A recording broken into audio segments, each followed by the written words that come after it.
Bonjour à tous, c'est Paul de Krill.io. Aujourd'hui, nous allons parler de fiscalité avec notre partenaire Coconut.fr. Nous allons donc accueillir Patrick en visioconf et nous allons lui poser quelques questions qui ont été tirées au sort avec notre AMA.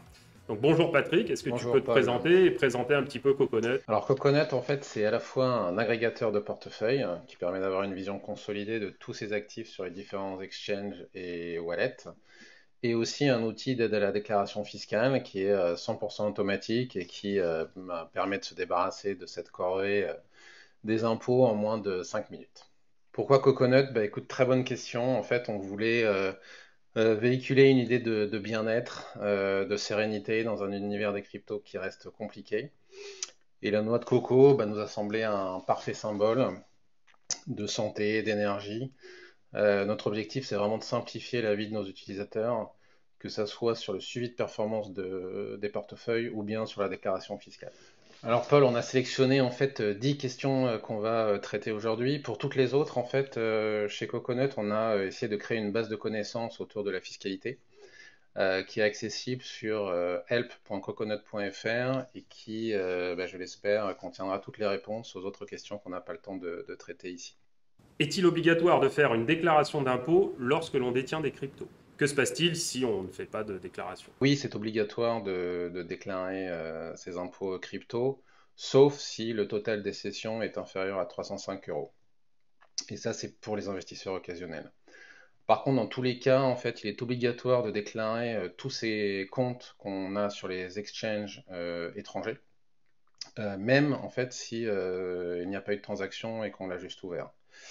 Ne pas déclarer, en fait, c'est s'exposer à une majoration qui peut aller de 10 à 40%, plus évidemment une amende. Et dans tous les cas, pour les comptes qui ne seraient pas déclarés, en fait, c'est au moins 1500 euros par compte.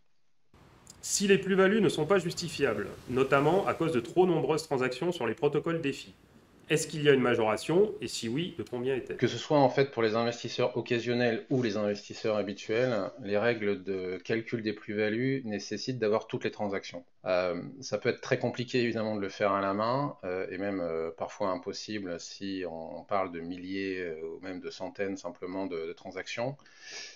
Et c'est pour ça en fait qu'on a créé Coconut, vraiment pour tout faire automatiquement. Le principe c'est qu'on connecte ces exchanges, Coconut récupère toutes les transactions, les analyse, fait tous les calculs et produit un rapport fiscal qui détaille les calculs ligne à ligne, qui donne évidemment la synthèse, mais qui aussi détaille les calculs ligne à ligne et qui permet de justifier ce qu'on déclare aux impôts. Dans le cas de staking d'euros, directement, quel régime fiscal s'applique? Là aussi, en fait, ce qu'il faut bien voir, c'est que l'administration fiscale a réussi à clarifier la partie simple, on va dire, des impôts sur les cryptos, donc c'est-à-dire les achats-ventes, avec la flat tax et le modèle PFU. Pour tout le reste, on est encore dans une zone un peu floue. Typiquement, sur le staking en euros, il n'y a pas encore de directive très claire de l'administration fiscale.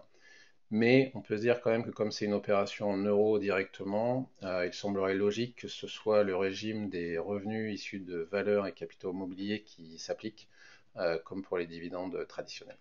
Il semble que pour les futurs, il faut déclarer chaque trade et non uniquement les plus ou moins values lors du passage en fiat. J'ai déjà plus de 1000 trades par exemple. Comment est-ce que je dois déclarer cela?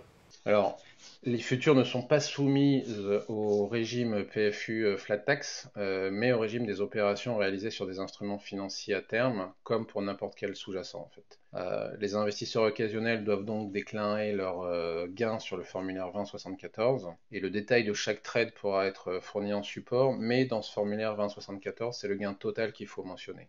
Encore une fois, en fait, les futurs n'impliquant pas la possession effective en fait des cryptos actifs sous-jacents ne rentrent pas dans le cadre du cadre fiscal qui a été défini pour les cryptos. Comment est-ce que je dois déclarer les cryptos obtenus lors de cashback? Par exemple avec la carte Binance et ses cashbacks, qu'est-ce que je dois faire?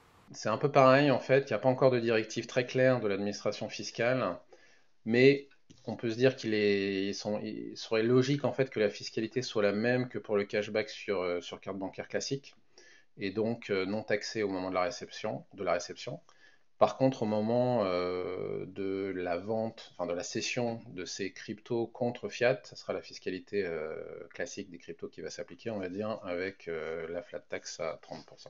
Est-ce que l'achat-vente de tokens indexés sur l'or du type PAXG est soumis à une fiscalité particulière?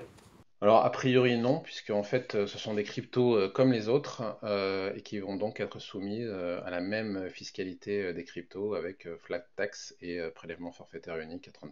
Quel est le meilleur moyen de payer moins que la flat tax sur les cryptos convertis en fiat? Alors, ça, c'est une très bonne question, mais en fait, c'est très difficile de donner une réponse qui puisse s'appliquer à tout le monde, car évidemment, ça va dépendre de la situation personnelle de chacun. C'est un peu comme quand on va faire de l'optimisation fiscale, on ne peut pas donner de conseils qui va s'appliquer à toutes les personnes. La seule recommandation qu'on peut faire, en fait, c'est du coup d'éviter en fait de faire des échanges crypto contre euro, puisque c'est la seule opération qui est fiscalisée.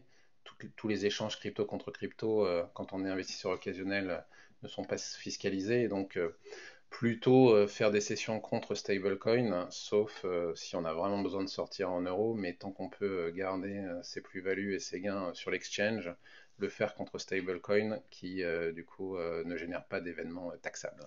Est-ce qu'en tant qu'utilisateur assidu de Krill, donc je fais beaucoup de trades, je fais des plus-values, etc., je suis considéré comme un trader professionnel? Et si oui, à quelle fiscalité j'appartiens? Alors, sur la définition en fait d'investisseur occasionnel versus investisseur habituel, l'administration fiscale ne donne pas une grille qu'on pourrait regarder et qui permettrait de se classer. Il n'y a pas de règle très précise. C'est vraiment à chacun de faire son analyse.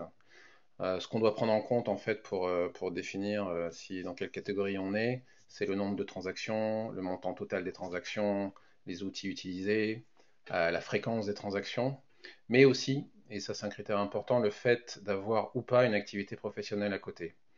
Il semble en fait que le fait d'avoir une activité professionnelle à temps plein suffise pour être considéré comme un trader occasionnel. Comment déclarer mes revenus perçus en tant que publisher Krill? C'est-à-dire, j'ai créé une stratégie, je l'ai mis sur la marketplace, je la loue à d'autres utilisateurs, je perçois des KRL en commission. Comment je dois déclarer tout ça? Alors, ce sont des revenus issus de vente de services et donc à déclarer sous le régime BNC, exactement comme les revenus de mining d'ailleurs. Il faut utiliser le formulaire 2042C Pro pour reporter ces revenus. Les airdrops sont-ils imposables? Si oui, devons-nous prendre le prix du token à sa réception ou le prix au moment de l'airdrop si on a claim plus tard? Alors, sans directive claire de l'administration fiscale, et c'est vrai que finalement on se rend compte qu'il y a beaucoup de flou et beaucoup de sujets qui sont laissés à l'interprétation de chacun. En tout cas, pour les airdrops, on peut se dire qu'on peut les considérer en fait comme des cadeaux marketing, un peu comme des coupons de réduction, qui de ce fait ne sont pas déclarés au moment de la réception. Par contre, au moment de la cession contre fiat, c'est le même régime fiscal des cryptos qui s'appliquera avec, encore une fois, donc PFU, flat tax à 30%. Eh bien, merci Patrick pour toutes ces réponses. J'espère que la communauté en a bien pris note. On va donc rappeler que Coconut est votre assistant de déclaration fiscale. Le coût d'un rapport fiscal est unique et de 19,90 €. Grâce à notre code qui va s'inscrire en dessous, vous allez pouvoir bénéficier de 10%, donc c'est super sympa. Merci à tous, à très bientôt pour une nouvelle vidéo Krill. Merci.